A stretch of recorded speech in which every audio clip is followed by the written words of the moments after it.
This video is part 2 of Chapter 4, Learning for PSY 110S, the Psychological Sciences. In the previous video, I talked about classical conditioning, which involves pairing previously neutral stimuli, like the sound of a tone, with an unconditioned stimulus, like the presentation of food, to produce a reflexive response, like salivation. In operant conditioning, we're talking about voluntarily emitted behaviors instead of reflexive behaviors like salivation or eye blinking.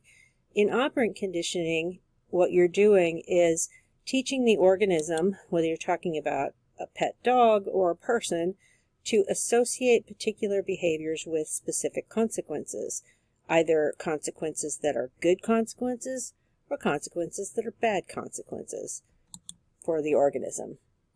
Behaviors that are reinforced, in other words, when I deliver a reinforcement, I'm giving you something satisfying, something that you like, that you enjoy, and that you will seek out again. That's what reinforcement refers to. If I follow a behavior with a reinforcement, that behavior will be strengthened in that it will be more likely to be repeated.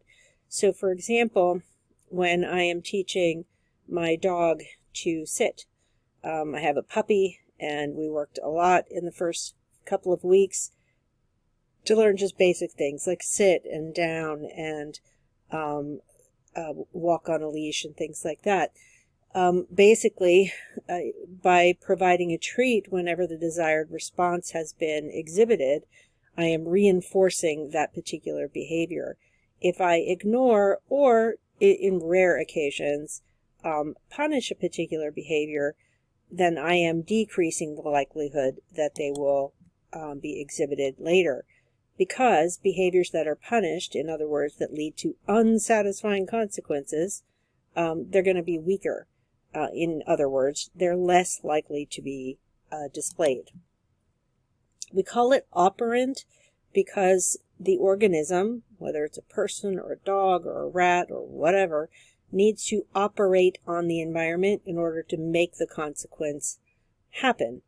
So, in the classic designs, what you have is a rat in a box, and you condition the rat to exhibit a behavior like pressing a button or pressing a lever, and after they do that behavior, they get food. And what that does means is that the rat has to operate in the environment by doing something. So my dog has to operate in the environment by sitting and then getting a treat. Now, one of the first principles that governs operant learning is something called the law of effect. But how is a new skill learned? That was a question which began to fascinate Thorndike. To answer it, he built some ingenious puzzle boxes from which cats could only escape by operating latches. And in you go.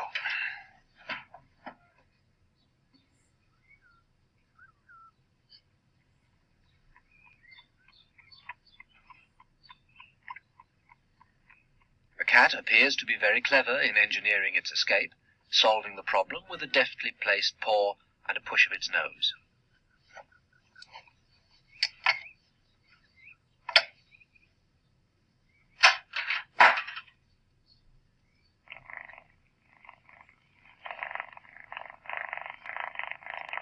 But Thorndike didn't believe that an animal, even a clever cat, understands the consequences of its behavior.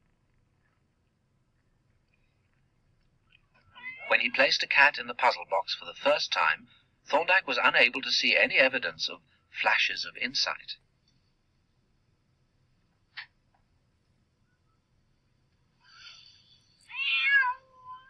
The successful actions appeared first by chance. He proved that the apparent cleverness arose by trial and error, and used graphs to measure the rate of learning.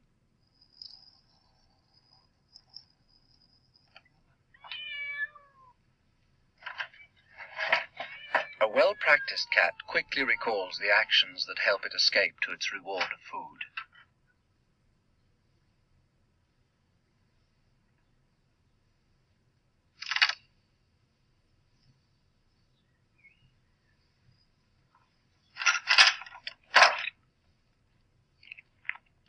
If an action brings a reward, Thorndike believed that that action becomes stamped into the mind.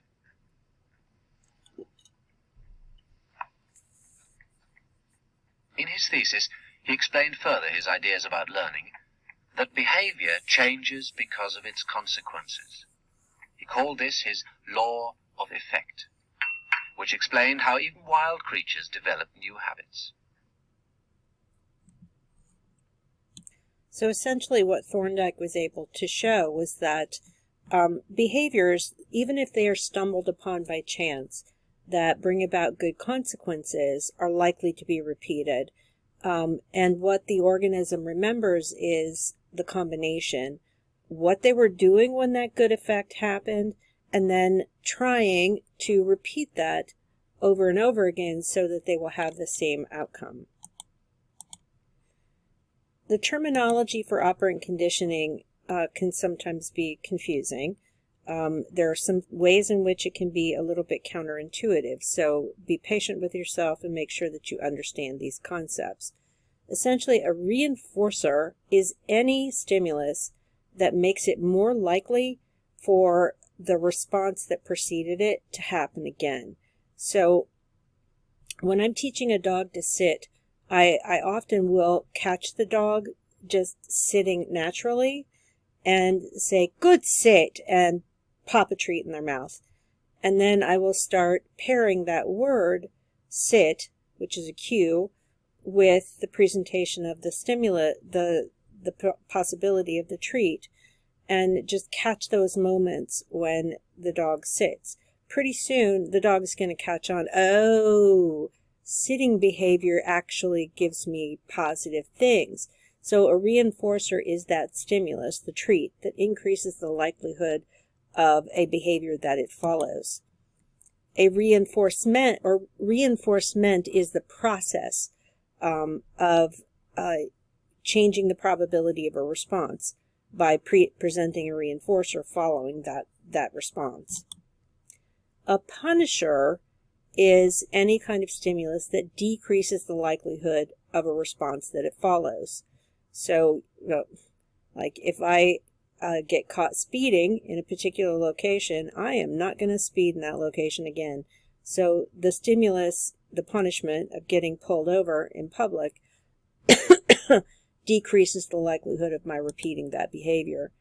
A punishment is the process of changing the probability of a given response by presenting an unpleasant outcome following that response.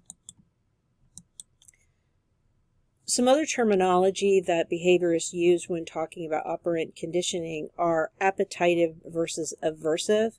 Appetitive stimuli are stimuli that the organism naturally finds pleasing. So if you're talking about dogs, they like treats, they like pets, they like attention, and they like play. For people, things like food and good tasting drinks and sex and money, those sorts of things. Those are all appetitive stimuli.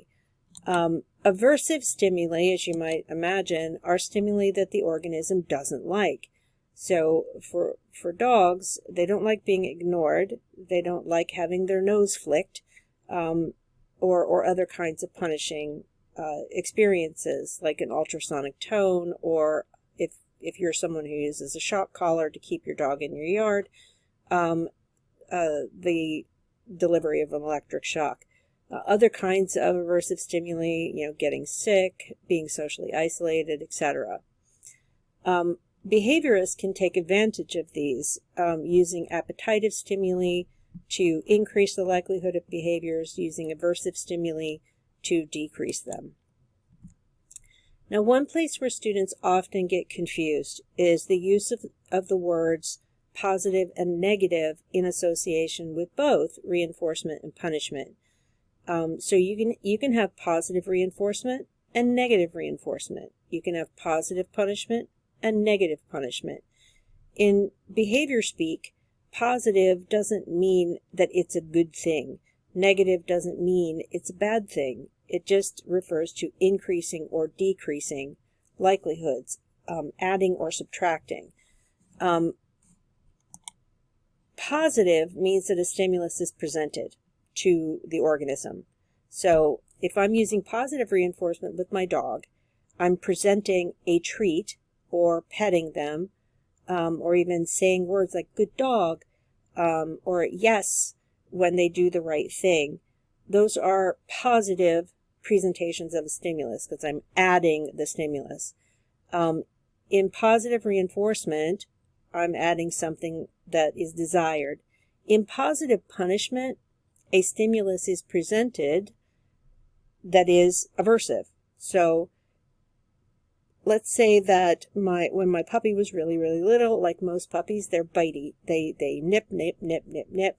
So what do I do when the puppy is doing that? I might flick their nose with my finger and say no. And then that is a positive punishment because I'm adding. It's not because it's a good thing. It's not pleasant. That flick to the nose decreases the likelihood of that behavior happening again. Or I had a foster dog once who did this really super obnoxious thing of demand barking. And one of the things that worked for him was using an ultrasonic tone from a small device where he would demand bark. I would press the ultrasonic tone device button and it would deliver that tone, and that would interrupt his barking. It's positive because you're adding a stimulus to the environment and it elicits a change. Negative means removing a stimulus. So in negative reinforcement, you're taking away something the organism doesn't like. So for example, if I'm nagging, when my kids were little, if I'm nagging them to clean up their room, and I keep nagging, nagging, nagging, nagging, nagging, nagging, and finally they clean up the room, guess what? I stop nagging. So the reinforcement is me shutting up. So I'm removing an annoying stimulus. Or if you're in your car and you haven't put your seatbelt on yet, what does your car do? It starts dinging at you. And if you still don't put your seatbelt on, it dings more. And as soon as you put your seatbelt on, it stops. That's a negative reinforcement. Negative punishment, you're removing a stimulus. So in the case of my demand barking dog, so a demand barking dog is basically a dog who just stands in front of you and barks and barks and barks and barks until you give it attention. So negative punishment, this one dog that I had, one of the strategies I had to use when he started doing it was to turn my back on him and not allow him into the room where the people were. So basically, by removing my attention from him, he is not getting things that he wants. Until he's quiet, he doesn't get my eyeballs back on his eyeballs. So that's a negative punishment. He wants my attention, I'm not going to give it to him. So remember, positive means you're adding a stimulus. Negative means you're taking it away. Depending on whether you're trying to increase or decrease a behavior, that determines whether or not you're doing reinforcement, which increases the behavior. Punishment decreases the behavior. Now, another concept that you're going to explore here is called the Premack principle. Your authors call it Grandma's rule, basically reinforcing a low probability behavior with access to a high probability enjoyable behavior. One concrete example with working dogs like police dogs, military dogs, drug sniffing dogs, one of the things that they'll do is they will have the dog do its job. Like if it's a drug sniffing dog, it will spend several minutes searching bags at the airport looking for illicit substances. And then when it's done, it will get access to its toy and it will get to play for a certain amount of time. That's where you're taking a behavior that's not likely to happen in that dog's everyday life and reinforce it with a behavior that dog wants to do all the time. So if you have a really play-driven dog, you can use play behavior essentially as a reinforcer. In therapy, in behavior therapy, and I'm going to show you a little video clip of how this works, you can do what's called first-then conditioning. Basically, what the individual has is an opportunity to do something they really, really, really like to do, which is a more frequent or more desirable behavior, and access to that behavior reinforces engaging in a behavior that's less commonly exhibited. I was just talking to one of my kids, and they were talking to me about their strategies for convincing themselves to get their work done. And one of the things that they will sometimes do is they'll say to themselves, if I work consistently for this amount of time on my homework, then I get to play this game for this amount of time. Now, they play games a lot. They're a gamer. So they're using a high frequency behavior as a reinforcer for a low frequency behavior. So the reinforcers then become sequences of behaviors rather than being like pulling a treat out of a bag. You're using a sequence of behaviors. You do this, then you do that. First, complete this, then you get to do this. So with the drug-sniffing dogs, for example, first you work, then you play. First you work, then you play. And that's how that works. Hey guys, it's Hayden with Autism Labs, and today we're going to be talking about antecedent strategies that we use with Michael's program. Antecedent strategies are strategies that you use before behavior occurs to promote appropriate behaviors and decrease the likelihood of inappropriate behaviors from occurring in the future. Hope you enjoy. So the first then principle, or the PSY principle, is an antecedent strategy that we typically use with Michael when we are setting up a demand or a non-preferred activity that will be followed by a reinforcing or preferred activity or item. So it can look something like, Michael, first we need to go take out the trash and then we can play basketball. So setting up in that sequence makes it short and structured for Michael, and it's easier for him to understand that, okay, I'm going to do this thing I don't like very much, but it's going to be followed by something I really like. That's what the PSY principle looks like within Michael's program. Yeah, we talk about that too. So first showing how you stay in your seat in your activities, and then we can snack and do an activity together. I'll start your timer again.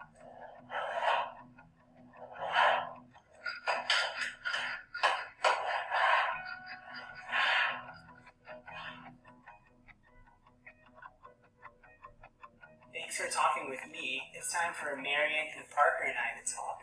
And we're going to talk for 3 minutes while you listen to your headphones. And then we can do something together. Okay? You can say, Oh, wait. okay. Yes. We hope that you enjoyed this video and that you can use some of these strategies at home with and for the individuals that you care for. If you have any questions or feedback, please leave it in the comment section below. Thanks.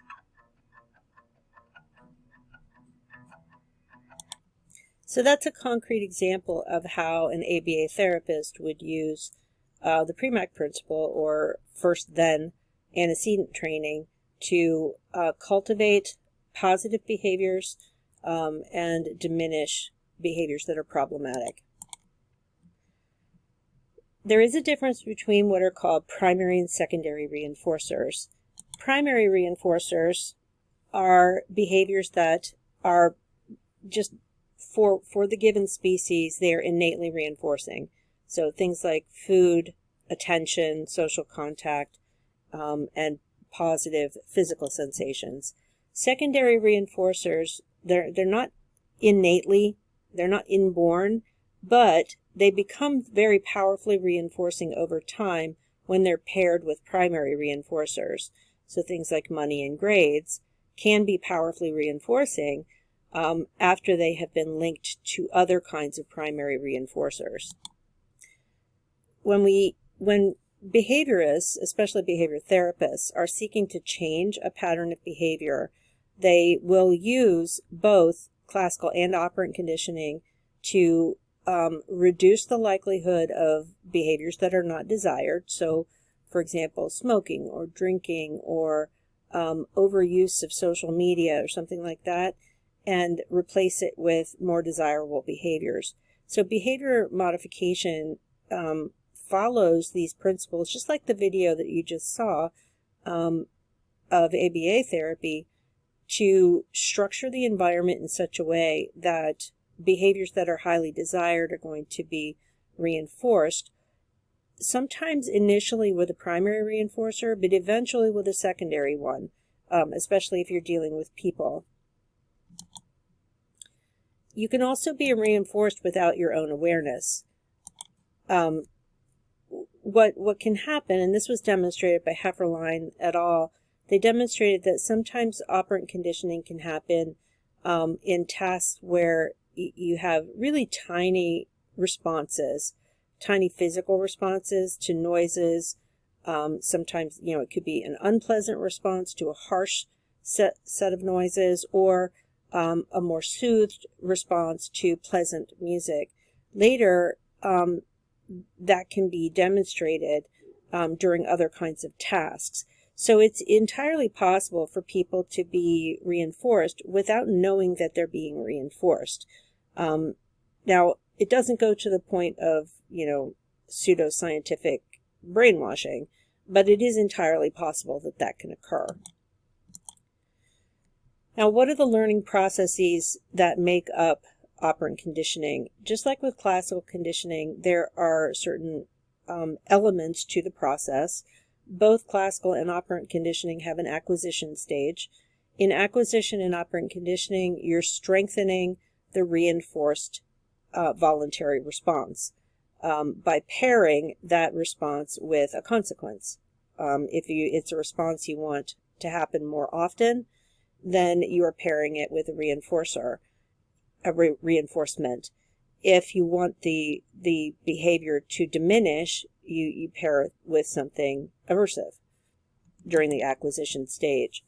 If you stop either applying a reinforcer or applying a punishment, you're going to lose that operant response over time. So if I train my dog to do a trick, like my older dog was taught by some of Dr. Muller's students in learning class to play dead, and she learned that probably when she was 4 years old. She's 11 now. She does not remember that trick because, she didn't consistently get any sort of reinforcement that was tied to the cue. So it has essentially extinguished. So operant responses are going to fade out when the consequences are no longer present. There's also spontaneous recovery. If an operant response, if you take a break from that behavior for a while after it's extinguished the first time, then it will often sort of re-emerge briefly until there's a reminder that reinforcement is not coming again. So in an example of this, when I was in college, we each were assigned in learning class, we were assigned a rat to train in a Skinner box. And if you were in the unlucky group of students, you had the extinction rats, which meant that you trained them how to press a lever to get food. And after you trained them up, you got them really reliably pressing a lever to get their food pellets. And then on the next day, you just stopped giving them any food when they press the lever. The poor things, they will just press and press and press and press and press and press, and then they'll stop. And they'll take a break, and they'll press and press and press and press, and they'll stop. And then the next day, you put them in the cage, they'll start pressing that bar, and then, but not for as long as they did the first time, and they'll give up sooner. That's basically how spontaneous recovery works. Just like with classical conditioning, there is stimulus generalization. In operant conditioning, you have the operant response in connection to stimuli that are similar to the stimulus that was used originally. So if I'm working with my dog and I'm using playtime as my reinforcer, it really wouldn't matter which toy they were given to play with, unless there were specific toys that they just had no interest in. So you can think of a dog with a favorite tug toy. Any tug toy that's similar is going to be good enough. In contrast, some other sort of stimulus that's unrelated isn't going to work as well. There's also stimulus discrimination. You can teach organisms to only exhibit the operant response under certain circumstances. So, for example, in rat training, you can have in your Skinner box a red light and a green light. And maybe they are to learn that only when the green light is on does the pressing of the lever produce food. When the red light is on, no food is going to happen. It won't matter if you press the lever or not. So what the organism is going to learn is to pay attention to the lights. Green light means press the buzzer, press the lever, you get food. Red light, don't bother. That's a kind of stimulus discrimination task, allowing the organism more control over their environment. And that concludes part 2 of chapter 4.